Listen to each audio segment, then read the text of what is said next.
जय जगन्नाथ बंधुगण आपण मैंने आपण मानकर फायदा पाई यही भिडटी को शेष पर्यंत थरे मात्र निश्चय देखंतु।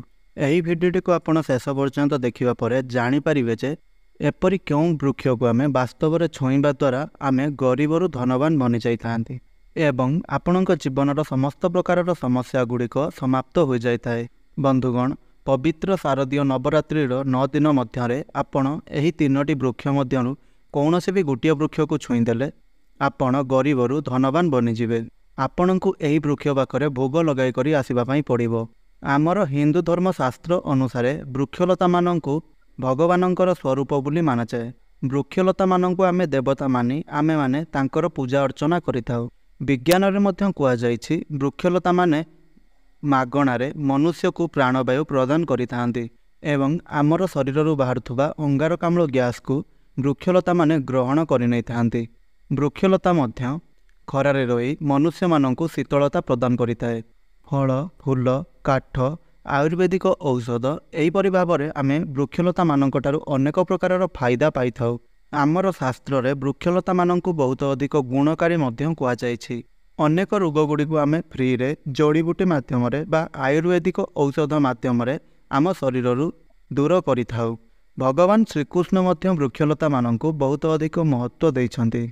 तेबे बंधुगण सही वृक्ष संपर्क में जानिबा पूर्वरु आपण माने आमर एई भिडियोटी को गोटे लाइक करंतु एवं तले आसुतबा कमेंट बॉक्स रे जय माँ लक्ष्मी जय श्री जगन्नाथ लेखि आमर एई चैनल टी को सब्सक्राइब करिनथिले सब्सक्राइब करी पाखरे आसुतबा बेल रो आइकन टी को मध्य प्रेस करि दियंतु।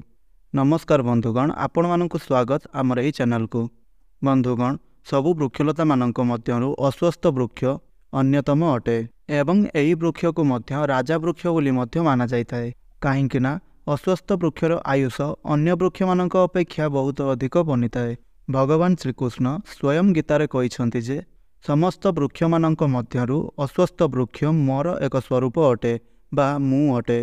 काहींकिना अस्वस्थ वृक्षरे भगवान विष्णु एवं माता लक्ष्मी वास करिथांती तथा समस्त देवादेवी माने एही वृक्षरे वास करिथांती। तेबे आपणंकु एही पवित्र नवरात्रि रे आपणंकु एही वृक्ष को छुई करी आसिबार अछि। आपणकर गरीब जीवनर रोग दोष समाप्त होइजिवो। आमर हिंदू धर्मर शास्त्र अनुसारे एपरि अनेक गुड़िया वृक्ष सबु रहिछि ଯେଉଁ ଗୁଡ଼ିକୁ कल्याणकारी बा मंगलकारी मध्य कुहा जाइछि। एही वृक्ष मनुष्यर शरीर रे समस्त प्रकारर कष्ट को दूर करिथांती चिंता को मुक्ति मध्य करिथांती। आज एही वीडियो रे मु आपणंकु एपरि 3टी वृक्ष संपर्क रे कहिबी ଯେଉଁ ଗୁଡ଼ିକୁ आपण एही नवरात्रिर 9 दिन मध्यरे कौनसी भी दिन रे आपण जाइके ताकू संध्या समय रे छुई करी आसिबा पई पड़िबो। एही उपाय को आपण नवरात्रिर जेकोनोसी भी समय रे करि परिबे हेले एही उपायटी को खास करी संध्या समय रे ही करा जाय। आपण एही अस्वस्थ वृक्ष मूल को जिबा समय रे सांगरे गुटिया कर्पूर एवं गुटिया लवंग नै करि जांतु। आउ सेही सब को आपण सेही अस्वस्थ वृक्ष मूल रे ता तळे रखि देई सेही सब को जळाय देबा को पड़िबो। एहा परे आपणक जीवन रे जहा भी किछि सब समस्या गुड़िक रहिछि सेही सबु समस्या गुड़िक कही आपणंकु सेही वृक्ष को छुईबा पई पड़िबो। जहा फल रे आपण आपणकर गरीबी भली समस्यारु संपूर्ण रूप से मुक्ति पाई परिबे। एहा सहित आपणकर समस्त मनस्कामना गुड़िक मध्य पूरण हेबो एवं भोग रूप से आपण कोन लगाइबे एहा मध्य मु आपणंकु कहिबी। किंतु एही भिडियोटी आपणकर जीवन को संपूर्ण रूप से बदलाई देबो। सेथिपई आपण एही भिडियो को शेष पर्यंत निश्चय देखंतु एवं एही भिडियो को मध्य बहुत मात्रा रे अन्य मानंकु शेयर मध्य करंतु जहा द्वारा सेमाने मध्य एही भिडियोर संपूर्ण फायदा उठाई परिबे। जदि आपण एही दुनिया रे कहार सहाय्य करिथांती तेबे आपणंकु भगवान निश्चय रूप से सहाय्य करिथांती। तेणु सेथिपई आपण एही भिडियोटी को जेते अधिक मात्रा रे पारिबे सेते अधिक शेयर करंतु। भिडियो शेयर करिवार अर्थ अन्य मानंकु किछि मात्रा रे सहाय्य करिबा। तेबे बंधुगण आपण एही छोट सहाय्यटी निश्चिंत मात्रा रे करंतु। भगवान आपणकर समस्त मनस्कामना गुड़िक निश्चय रूप से पूरण करेंगे। जदि आपण कठिन परिश्रम करने सत्वे मध्य जेते भी पैसा आपण इनकम करुछंती सेही सबु पैसा आपणक पाखरे रहू नाही तेबे एही उपाय को आपण करिबा द्वारा आपणकर समस्त प्रकारर समस्या गुड़िक दूर होइथाए। जदि आपणकर जातकरे कौनसी भी प्रकारर दोष लागिथाए ताहा मध्य आपणकर दूर होइथाए। तेबे एहीपरि वृक्षलता सबु जेते प्रकारर अछि तेबे एही सब को जदि आपण पवित्र शारदीय नवरात्रि दिन छुई देउछंती ତେବେ ଆପଣଙ୍କ ଉପରେ ଯେଉଁ ବି ଦୋଷ ଲାଗିଥାଏ ବା ଅଭିଶାପ ଲାଗିଥାଏ ତେବେ ସେହି ଦୋଷ ଗୁଡ଼ିକୁ ଏହି ବୃକ୍ଷ ନିଜ ଆଡ଼କୁ ଟାଣି ନେଇଥାଏ। ଏହି ବୃକ୍ଷ ନିଜ ଆଡ଼କୁ ଟାଣି ନେଇ ନିଜ ଡାଳକୁ ଛାଡ଼ିଦିଏ, ଯାହାଦ୍ୱାରା ସେହି ଡାଳଟି ଶୁଖିଯାଇ ଭାଙ୍ଗିଯାଏ। ଯଦି ଆପଣଙ୍କୁ କେହି ଅଭିଶାପ ଦେଇଛନ୍ତି ତେବେ ଏହି ବୃକ୍ଷକୁ ଆପଣ ଛୁଇଁବା ଦ୍ୱାରା ଆପଣ ସେହି ଅଭିଶପ୍ତ ଜୀବନରୁ ମୁକ୍ତି ପାଇଯାଆନ୍ତି। ଆପଣ ମଧ୍ୟ ଏହାକୁ ନିଶ୍ଚୟ ରୂପରେ କରି ଏହାର ଫଳକୁ ଦେଖିପାରିବେ। ଆପଣ ଦେଖିବେ ଯେ ଏହି ବୃକ୍ଷକୁ ଛୁଇଁବା ମାତ୍ରେ ବିଲକୁଲ ଏହି ପବିତ୍ର ନବରାତ୍ରି ଠାରୁ ଆପଣଙ୍କ ଜୀବନରେ ଏପରି ସବୁ ପରିବର୍ତ୍ତନ ଗୁଡ଼ିକ ଆସିବ। ଏହି ସମୟଠାରୁ ଆପଣଙ୍କର ସବୁ ଶୁଭ ସମୟ ଆରମ୍ଭ ହୋଇଯିବ, ଯାହା ଆପଣ କେବେ ବି ଭାବିନଥିବେ। ତେବେ ବନ୍ଧୁଗଣ, ଏବେ ଆସନ୍ତୁ ଜାଣିବା ସେହି ବୃକ୍ଷ ବିଷୟରେ। ତେବେ ପ୍ରଥମ ବୃକ୍ଷଟି ହେଉଛି ପାରିଜାତ ବୃକ୍ଷ। ଏହି ବୃକ୍ଷକୁ ବହୁତ ଅଧିକ ଉତ୍ତମ ବୃକ୍ଷ ବୋଲି ମାନାଯାଇଥାଏ, କାହିଁକି ନା ଏହି ପାରିଜାତ ବୃକ୍ଷ ସମୁଦ୍ର ମନ୍ଥନ ସମୟରେ ଉତ୍ପନ୍ନ ହୋଇଥିଲା। ଏହି ବୃକ୍ଷକୁ ଦେବରାଜ ଇନ୍ଦ୍ରଙ୍କର ନନ୍ଦନ ବନରେ ସ୍ଥାପିତ କରାଯାଇଥିଲା। ପାରିଜାତକୁ ଭଗବାନ ଶ୍ରୀକୃଷ୍ଣ ମାନବ ଜାତିର କଲ୍ୟାଣ ପାଇଁ ଧରିତ୍ରୀକୁ ଆଣିଥିଲେ। ଏମିତି ମଧ୍ୟ କୁହାଯାଏ କି ମନୁଷ୍ୟ ଶରୀରରେ ଯେତେ ବି ବଡ଼ ଚିନ୍ତା ଥିଲେ ମଧ୍ୟ ଏହି ବୃକ୍ଷକୁ ଛୁଇଁବା ମାତ୍ରେ ସେହି ମନୁଷ୍ୟର ସମସ୍ତ ପ୍ରକାରର ଚିନ୍ତା ସମାପ୍ତ ହୋଇଯାଇଥାଏ। ତେବେ ଏହି ବୃକ୍ଷ ପାଖକୁ ଏହି ପବିତ୍ର ଶାରଦୀୟ ନବରାତ୍ରି ଦିନ ଯିବା ପାଇଁ ହେବ ଏବଂ ଏହି ବୃକ୍ଷର ମୂଳରେ ଗୋଟିଏ ଘିଅର ଦୀପ ଜଳାଇବା ପାଇଁ ପଡ଼ିବ। ଯଦି ଆପଣ ଘିଅର ଦୀପ ଜଳାଇବା ପାଇଁ ସେଠାରେ ସାମର୍ଥ୍ୟ ହେଉନାହାନ୍ତି ତେବେ ମଧ୍ୟ ଆପଣ ତେଲର ଦୀପ ମଧ୍ୟ ଜଳାଇ ପାରିବେ, ଯେପରିକି ଆପଣ ସୋରିଷ ତେଲ ହେଉ କିମ୍ବା ଖସା ତେଲର ଦୀପ ଆପଣ ଜଳାଇ ପାରିବେ। ଏବଂ ଆପଣଙ୍କୁ ଏହି ସମୟରେ ବୃକ୍ଷର ମୂଳ ପାଖରେ ଗୋଟିଏ ଲବଙ୍ଗ ରଖିବା ପାଇଁ ପଡ଼ିବ ଏବଂ ଏହା ସହିତ ଆପଣଙ୍କୁ ଗୋଟିଏ କର୍ପୂର ରଖିବା ପାଇଁ ପଡ଼ିବ। ଏହାପରେ ଆପଣଙ୍କୁ ଆପଣଙ୍କର ମନସ୍କାମନାକୁ କହିବା ପାଇଁ ପଡ଼ିବ, ହେ ବୃକ୍ଷରାଜ, ମୋର ସମସ୍ତ ମନସ୍କାମନା ଗୁଡ଼ିକ ପୂରଣ କରିଦିଅନ୍ତୁ। ଆପଣଙ୍କ ମନରେ ଯାହା ବି ମନସ୍କାମନା ସବୁ ରହିଛି ସେହି ବୃକ୍ଷର ନିକଟରେ ଛିଡ଼ା ହୋଇ ଆପଣ ଆପଣଙ୍କର ସେହି ସବୁ ମନସ୍କାମନା ଗୁଡ଼ିକୁ କହିଦିଅନ୍ତୁ। ଏହାପରେ ଆପଣଙ୍କୁ ସେହି ବୃକ୍ଷକୁ ଛୁଇଁବା ପାଇଁ ପଡ଼ିବ। ସେହି ବୃକ୍ଷକୁ ଛୁଇଁବା ପରେ ଅର୍ଥାତ୍ ପାରିଜାତର ବୃକ୍ଷକୁ ଆପଣ ଛୁଇଁବା ପରେ ଆପଣଙ୍କୁ ତା ମୂଳରେ ଲହୁଣୀର ଭୋଗ ଲଗାଇବା ପାଇଁ ପଡ଼ିବ। ପାରିଜାତ ବୃକ୍ଷରେ ସ୍ୱୟଂ ଭଗବାନ ବିଷ୍ଣୁ ଓ ମାତା ଲକ୍ଷ୍ମୀ ବାସ କରିଥାନ୍ତି। ଏହା ସହିତ ପାରିଜାତ ବୃକ୍ଷଙ୍କୁ ଭଗବାନ ଶ୍ରୀକୃଷ୍ଣଙ୍କର ସ୍ୱରୂପ ବୋଲି ମଧ୍ୟ କୁହାଯାଏ, କାରଣ ଭଗବାନ ଶ୍ରୀକୃଷ୍ଣ ମାନବ ଜାତିର କଲ୍ୟାଣ ପାଇଁ ନନ୍ଦନ ବନରୁ ପାରିଜାତ ବୃକ୍ଷକୁ ଆଣିଥିଲେ।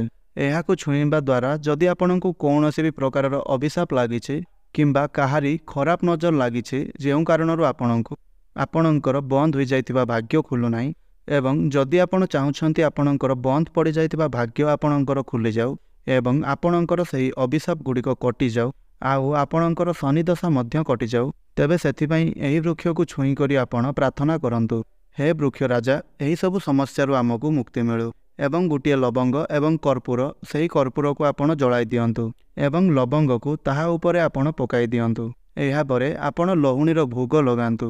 ନିଶ୍ଚୟ ଆପଣମାନେ ଏହା ଦେଖିବେ ଯେ ସେହି ସମୟଠାରୁ ଆପଣଙ୍କ ଶରୀର ହାଲକା ହୋଇଯିବାରେ ଲାଗିବ ଏବଂ ଆପଣଙ୍କ ଉପରେ ଥିବା ସମସ୍ତ ଦୋଷ ଦୂର ହୋଇଯିବ। ତେବେ ଦ୍ୱିତୀୟ ବୃକ୍ଷଟି ହେଉଛି ବେଲବୃକ୍ଷ। ଏହି ବେଲବୃକ୍ଷକୁ ମାତା ପାର୍ବତୀଙ୍କର ସ୍ୱରୂପ ବୋଲି ମଧ୍ୟ କୁହାଯାଇଛି। ତେଣୁ ଏହି ବୃକ୍ଷ ମାତା ପାର୍ବତୀଙ୍କର ଝାଳରୁ ଉତ୍ପନ୍ନ ହୋଇଥିଲା। ଏହା ଆମର ସ୍କନ୍ଦ ପୁରାଣରେ ସ୍ପଷ୍ଟ ଭାବରେ ଲିଖିତ ଅଛି। ଏହାର ପତ୍ରରେ ମାତା ପାର୍ବତୀ, ଏହାର ଡାଳରେ ଭଗବାନ ଶିବ ଶଙ୍କର, ଏହାର ମଧ୍ୟ ଭାଗରେ ଭଗବାନ ବିଷ୍ଣୁ ଏବଂ ବ୍ରହ୍ମା ଏବଂ ଏହାର ମୂଳରେ ମାତା ଗଙ୍ଗା ବାସ କରିଥାନ୍ତି। ସନ୍ଧ୍ୟା କାଳରେ ଏପରି ମଧ୍ୟ ମାନାଯାଏ, ଶିବ ମନ୍ଦିରର ସାମ୍ନାରେ ବେଲଗଛର ବୃକ୍ଷ ମୂଳରେ ଯଦି ଆପଣ ପବିତ୍ର ଶାରଦୀୟ ନବରାତ୍ରିର 9 ଦିନରେ କୌଣସି ବି ଦିନର ସନ୍ଧ୍ୟା ସମୟରେ ଏକ ଘିଅର ଦୀପ ଆପଣ ସେହିଠାରେ ପ୍ରଜ୍ୱଳନ କରୁଛନ୍ତି, ଏହାକୁ ବହୁତ ଅଧିକ ଉତ୍ତମ ବୋଲି ମାନାଯାଇଥାଏ। ଯଦି ଆପଣ ବେଲଗଛର ମୂଳରେ ଘିଅର ଦୀପ ଜଳାଉଛନ୍ତି ତେବେ ଆପଣଙ୍କୁ ଭଗବାନ ଶିବ ଏବଂ ମାତା ପାର୍ବତୀଙ୍କ ସହିତ ଭଗବାନ ବ୍ରହ୍ମା ଏବଂ ବିଷ୍ଣୁଙ୍କର ଆଶୀର୍ବାଦ ମଧ୍ୟ ପ୍ରାପ୍ତି ହୋଇଥାଏ। ଏହା ସହିତ ଆପଣଙ୍କୁ ଧନ, ଗୁଣ, ଐଶ୍ୱର୍ଯ୍ୟର କୃପା ମଧ୍ୟ ପ୍ରାପ୍ତି ହୋଇଥାଏ। ଏହି ବୃକ୍ଷକୁ ଆପଣ ଛୁଇଁବା ଦ୍ୱାରା ଆପଣଙ୍କର ଯାହା ବି କିଛି ସବୁ ପାପ ଅଛି ତାହା ଆପଣଙ୍କର କ୍ଷୟ ହୋଇଯାଇଥାଏ ବା ନଷ୍ଟ ହୋଇଯାଇଥାଏ। ଯେତେ ପ୍ରକାରର ପାପ ସବୁ ଆପଣଙ୍କ ଉପରେ ଲାଗିଛି ତାହା ସବୁ ଆପଣଙ୍କର ଦୂର ହୋଇଯାଇଥାଏ। ତେବେ ଆପଣଙ୍କୁ କ'ଣ କରିବାକୁ ପଡ଼ିବ ନା, ଯେଉଁ ବେଲଗଛ ହୋଇଥାଏ ଏହାକୁ ବହୁତ ଉତ୍ତମ ଶୁଭ ବୋଲି ମାନାଯାଇଥାଏ। ଏହା ସହିତ ବେଲବୃକ୍ଷକୁ ମଧ୍ୟ ମାତା ଦୁର୍ଗାଙ୍କର ଅବତାର ବୋଲି କୁହାଯାଇଥାଏ। ଆପଣ ଏହି ପବିତ୍ର ଶାରଦୀୟ ନବରାତ୍ରି ଦିନ ବେଲବୃକ୍ଷ ତଳେ ପାରିବେ ତ ଘିଅର ଦୀପ ନିଶ୍ଚୟ ଜଳାଇବେ। ଘିଅର ଦୀପକୁ ବହୁତ ଉତ୍ତମ ମାନାଯାଇଥାଏ। ବେଲବୃକ୍ଷକୁ ଆପଣ ଲହୁଣୀର ଭୋଗ ଲଗାନ୍ତୁ। ବେଲବୃକ୍ଷକୁ ଭଗବାନ ଶିବ, ମାତା ଦୁର୍ଗା ଏବଂ ମାତା ଲକ୍ଷ୍ମୀ ବୋଲି ମଧ୍ୟ କୁହାଯାଇଥାଏ। ବେଲବୃକ୍ଷର ଯେଉଁ ଚେର ଥାଏ ବା ମୂଳରେ ସମସ୍ତ ଦେବୀ ଦେବତା ମାନେ ବାସ କରିଥାନ୍ତି। ଶ୍ରାବଣ ମାସରେ ଯେଉଁ ଲୋକମାନେ ତୀର୍ଥଧାମକୁ ଯାଇ ନପାରନ୍ତି ଏମିତି ବ୍ୟକ୍ତିମାନେ ଯଦି ବେଲବୃକ୍ଷ ତଳେ 7 ଦିନ ପର୍ଯ୍ୟନ୍ତ ଘିଅର ଦୀପ ଜଳାଇଥାନ୍ତି ଯେତେକ ତୀର୍ଥଧାମର ପୁଣ୍ୟ ସେମାନଙ୍କୁ ପ୍ରାପ୍ତି ହୋଇଥାଏ। କେତେକ ଲୋକମାନଙ୍କୁ ଧନ ତ ଦରକାର ହୋଇଥାଏ ଏବଂ ଏଥିସହିତ କାହାକୁ ମଧ୍ୟ ପୁଣ୍ୟ ଦରକାର ହୋଇଥାଏ ଏବଂ ଆଧ୍ୟାତ୍ମିକ ଉନ୍ନତି ମଧ୍ୟ ସେମାନେ ଚାହିଁଥାନ୍ତି। ତେବେ ଏହିପରି ଛୋଟ ଛୋଟ ଉପାୟ ଗୁଡ଼ିକ କରିବା ଦ୍ୱାରା ବହୁତ ହିଁ ଲାଭ ହୋଇଥାଏ। ଆପଣ ଏହି ପବିତ୍ର ବେଲବୃକ୍ଷକୁ ନବରାତ୍ରି ଦିନ ଛୁଇଁ କରି ମାତା ପାର୍ବତୀଙ୍କ ପାଖରେ ପ୍ରାର୍ଥନା କରିବେ, ହେ ମାତା ପାର୍ବତୀ, ଆପଣ ହିଁ ଶକ୍ତି, ଆପଣ ହିଁ ମାତା ଲକ୍ଷ୍ମୀ ଏବଂ ଆପଣ ହିଁ ମାତା ଦୁର୍ଗା, ଆଉ ଆପଣ ହିଁ ସଂସାରକୁ ଚଳାଉଛନ୍ତି। ଏମିତି ପ୍ରକାରର ପ୍ରାର୍ଥନା କରିବେ ଏବଂ ଏହି ବୃକ୍ଷକୁ ଆପଣ ଛୁଇଁକି କହିବେ, ମୋର ଏହି ଗରିବ ଜୀବନକୁ ଆପଣ ବଦଳାଇ ଦିଅନ୍ତୁ। ମୋର ଜୀବନରେ ଯେତେ ସବୁ ଚିନ୍ତା ରହିଅଛି ସେହି ସବୁ ଚିନ୍ତା ଗୁଡ଼ିକୁ ଆପଣ ଦୂର କରିଦିଅନ୍ତୁ। ଏହି ପ୍ରକାରର ଆପଣ ପ୍ରାର୍ଥନା କରି ଆପଣ ସେହି ବେଲଗଛ ମୂଳରେ କର୍ପୂର ନେଇ ସେଠାରେ ଜଳାଇ ଦେବେ। ଏହାପରେ ଆପଣ ସେହି ବୃକ୍ଷ ମୂଳରେ ଦୁଦୁରା ଫୁଲ ଏବଂ ଦୁଦୁରା ଫଳ ଅର୍ପଣ କରିବେ ଏବଂ ତାହାକୁ ବେଲବୃକ୍ଷ ତଳେ ରଖିଦେବେ ଏବଂ ପ୍ରାର୍ଥନା ମଧ୍ୟ ନିଶ୍ଚୟ କରିବେ। ଯଦି କାହାର ଅଭିଶାପ ଆପଣଙ୍କ ଉପରେ ଲାଗିଛି, ଯେଉଁ କାରଣରୁ ଆପଣଙ୍କର ଆଧ୍ୟାତ୍ମିକ ଉନ୍ନତି ହୋଇପାରୁନାହିଁ, ତେବେ ଏହି ଉପାୟ କରି ଆପଣ ତାହାକୁ ଦୂର କରିପାରିବେ ଏବଂ ଯଦି ଆପଣଙ୍କର ଶନି ଏବଂ ରାହୁଙ୍କର ଦୋଷ ଲାଗିଛି ତେବେ ତାହାକୁ ମଧ୍ୟ ଆପଣ ଏହି ଉପାୟ ମାଧ୍ୟମରେ ଦୂର କରିପାରିବେ ଏବଂ ଯଦି କୌଣସି ନକାରାତ୍ମକ ଶକ୍ତି ଆପଣଙ୍କୁ ରୋଗ ବ୍ୟାଧିରେ ପୀଡ଼ିତ କରାଉଛନ୍ତି ତେବେ ଏହି ଉପାୟ କରିବା ଦ୍ୱାରା ମଧ୍ୟ ଆପଣଙ୍କର ତାହା ସବୁ ଦୂର ହୋଇଯାଏ। ଏହା ସହିତ ଯଦି ଆପଣଙ୍କର ପୂର୍ବପୁରୁଷ ବା ପିତୃପୁରୁଷମାନଙ୍କର ଦୋଷ ଆପଣଙ୍କୁ ଲାଗିଥାଏ ତେବେ ଏହାଦ୍ୱାରା ମଧ୍ୟ ଆପଣଙ୍କର ଆଧ୍ୟାତ୍ମିକ ଉନ୍ନତି ହୋଇପାରିନଥାଏ। ତେବେ ଆପଣ ପ୍ରାର୍ଥନା କରିବେ ଯେ ସେ ଆପଣଙ୍କର ସମସ୍ତ ପ୍ରକାରର ଦୁଃଖ ଏବଂ ଦୁର୍ଦ୍ଦଶାକୁ ଦୂର କରନ୍ତୁ ଏବଂ ଆମକୁ ଆଧ୍ୟାତ୍ମିକ ଆଡ଼କୁ ଟାଣି ନେଇଯାଆନ୍ତୁ। ଏହି ପ୍ରକାରର ଆପଣଙ୍କୁ ପ୍ରାର୍ଥନା କରିବାର ଅଛି ଏବଂ ଏହି ଗୋଟିଏ କାମକୁ ଆପଣ ନିଶ୍ଚୟ ରୂପରେ କରନ୍ତୁ। ବନ୍ଧୁଗଣ, ଆମର ଧର୍ମଶାସ୍ତ୍ରରେ କୁହାଯାଇଅଛି ମିଶ୍ରି ସହିତ କ୍ଷୀର ମିଶାଇ କରି ଯଦି ତାହାକୁ ନେଇ ବେଲଗଛ ମୂଳରେ କୌଣସି ବି ବ୍ୟକ୍ତି ତାକୁ ଢାଳିଥାନ୍ତି ବା ଅର୍ପଣ କରିଥାନ୍ତି ତେବେ ଏହିଭଳି ବ୍ୟକ୍ତି କେବେ ବି ନିର୍ଧନ ହୋଇନଥାଏ। ଏମିତି ବ୍ୟକ୍ତିମାନଙ୍କ ଉପରେ ଯଦି ମାତା ଦୁର୍ଗା ରୁଷ୍ଟ ଅଛନ୍ତି ତେବେ ସେମାନଙ୍କ ଉପରେ ମାତା ଦୁର୍ଗା ସନ୍ତୁଷ୍ଟ ହୋଇଥାନ୍ତି ଏବଂ ମାତା ଦୁର୍ଗା ସେହି ବ୍ୟକ୍ତିମାନଙ୍କ ଉପରେ ପ୍ରସନ୍ନ ମଧ୍ୟ ହୋଇଥାନ୍ତି ଏବଂ ସେହିଭଳି ବ୍ୟକ୍ତିମାନଙ୍କ ଜୀବନରେ ଧନର ଅଭାବ କେବେ ବି ହୋଇନଥାଏ। ସେହି ବ୍ୟକ୍ତିମାନେ ସଦାସର୍ବଦା ନିରୋଗ ରହିଥାନ୍ତି ଏବଂ ନିରୋଗ ସେମାନଙ୍କୁ ପ୍ରାପ୍ତ ହୋଇଥାଏ। ଆପଣ ଚାହିଁଲେ ମଧ୍ୟ ସେହିପରି ଭାବରେ ଏହି ଉପାୟକୁ ନିମ୍ବ ବୃକ୍ଷ ମୂଳରେ ମଧ୍ୟ କରିପାରିବେ। ନିମ୍ବ ବୃକ୍ଷରେ ସ୍ୱୟଂ ମାତା ଦୁର୍ଗା ବାସ କରିଥାନ୍ତି ଆଉ ସେଥିରେ ମଧ୍ୟ ସମସ୍ତ ଦୈବୀ ଶକ୍ତିମାନେ ନିବାସ କରିଥାନ୍ତି। ନିମ୍ବ ବୃକ୍ଷରେ ଆପଣ ଏହି ପବିତ୍ର ନବରାତ୍ରିରେ ଯେକୌଣସି ବି ଦିନ ଆପଣ ଏକ ତମ୍ବା ପାତ୍ରରେ କ୍ଷୀର ନେଇ ନିମ୍ବ ବୃକ୍ଷ ମୂଳରେ ଅର୍ପଣ କରିବେ ବା ଢାଳିବେ ଏବଂ ସେହି କ୍ଷୀରରେ ମଧ୍ୟ ଆପଣ ମିଶ୍ରି ମିଶାଇଥିବେ। ତାପରେ ସେହି କ୍ଷୀରକୁ ଆପଣ ନିମ୍ବ ବୃକ୍ଷରେ ଅର୍ପଣ କରିବେ ଏବଂ ଆପଣ କେମିତି ଦାରିଦ୍ର୍ୟତା ଗରିବୀରୁ ଉଦ୍ଧାର ହେବେ ଏବଂ କିପରି ଆପଣଙ୍କର ଗରିବୀ ବା ଦାରିଦ୍ର୍ୟତା ଭଳି ଜୀବନ ସମାପ୍ତ ହେବ ତାହା ଆପଣ ସେହି ନିମ୍ବ ଗଛକୁ ଛୁଇଁ ପ୍ରାର୍ଥନା କରିବେ। ଆପଣଙ୍କର ଯେତେ ସବୁ ସମସ୍ୟା ରହିଛି ତାହା ଆପଣଙ୍କର ଘରଜନିତ ସମସ୍ୟା ହେଉ କିମ୍ବା ଆପଣଙ୍କର ଚାକିରିକୁ ନେଇ ତାହା ସମସ୍ୟା ହେଉ, ଆପଣଙ୍କର ଯେକୌଣସି ବି ସମସ୍ୟା ହେଉ, ଏହି ଗଛ ମୂଳରେ ଠିଆ ହୋଇ ଆପଣଙ୍କର ସେହି ସବୁ ସମସ୍ୟା ଗୁଡ଼ିକୁ କହି ଏବଂ ଶେଷରେ ସେହି ବୃକ୍ଷକୁ ଛୁଇଁ ଚାଲି ଆସିବାର ଅଛି। ତେବେ ସେହିପରି ଭାବରେ ଆପଣ ଏହି ଉପାୟଟିକୁ ପବିତ୍ର ନବରାତ୍ରିର 9 ଦିନ ମଧ୍ୟରେ ଯେକୌଣସି ବି ଦିନ ଏହି ଉପାୟଟିକୁ କରିଦେଇ ଚାଲି ଆସନ୍ତୁ। ହେଲେ ଯଥାସମ୍ଭବ ଆପଣ ଏହି 9 ଦିନ ମଧ୍ୟରେ ହିଁ ଏହି ଉପାୟଟିକୁ କରିବା ପାଇଁ ଚେଷ୍ଟା କରନ୍ତୁ। ଦେଖିବେ ଆପଣଙ୍କୁ ଏହି ଉପାୟ କରିବା ଦ୍ୱାରା 100% ଲାଭ ନିଶ୍ଚୟ ରୂପରେ ପ୍ରାପ୍ତି ହେବ। ନିଶ୍ଚୟ ରୂପରେ ଆପଣ ଏହି ଉପାୟକୁ ଏହି ପବିତ୍ର ନବରାତ୍ରିରେ ନିଶ୍ଚୟ ରୂପରେ କରନ୍ତୁ। ଆପଣଙ୍କ ଭାଗ୍ୟରେ ଆପଣ ନିଜେ ଦେଖିବେ ଯେ ନିଶ୍ଚୟ ରୂପରେ ପରିବର୍ତ୍ତନ ଦେଖାଦେବ। ତେବେ ବନ୍ଧୁଗଣ, ଆପଣଙ୍କୁ ଏହି ଭିଡ଼ିଓଟି କିପରି ଲାଗିଲା ତାହା ଆପଣ କମେଣ୍ଟ ବକ୍ସରେ ନିଶ୍ଚୟ ଜଣାନ୍ତୁ ଏବଂ କମେଣ୍ଟ ବକ୍ସରେ ଆପଣ ଜୟ ମାତା ଦୁର୍ଗା, ଜୟ ମାତା ଲକ୍ଷ୍ମୀ ଅବଶ୍ୟ ଲେଖନ୍ତୁ। ଆଉ ଆମର ଏହି ଭିଡ଼ିଓଟିକୁ ଗୋଟିଏ ଲାଇକ୍ କରନ୍ତୁ। ଚ୍ୟାନେଲଟିକୁ ସବସ୍କ୍ରାଇବ୍ କରିନଥିଲେ ଚ୍ୟାନେଲଟିକୁ ସବସ୍କ୍ରାଇବ୍ କରି ପାଖରେ ଆସୁଥିବା ବେଲ୍ର ଆଇକନ୍ଟିକୁ ମଧ୍ୟ ପ୍ରେସ୍ କରନ୍ତୁ ଏବଂ ଭିଡ଼ିଓଟିକୁ ଆପଣଙ୍କର ପ୍ରିୟଜନମାନଙ୍କ ମଧ୍ୟରେ ନିଶ୍ଚୟ ରୂପରେ ସେୟାର କରନ୍ତୁ। ତେବେ ଆଜିର ଭିଡ଼ିଓଟିକୁ ଏଇଠି ରଖୁଛି। ପୁଣି କଥା ହେବା ଆଉ ଏକ ନୂତନ ଭିଡ଼ିଓ ମାଧ୍ୟମରେ।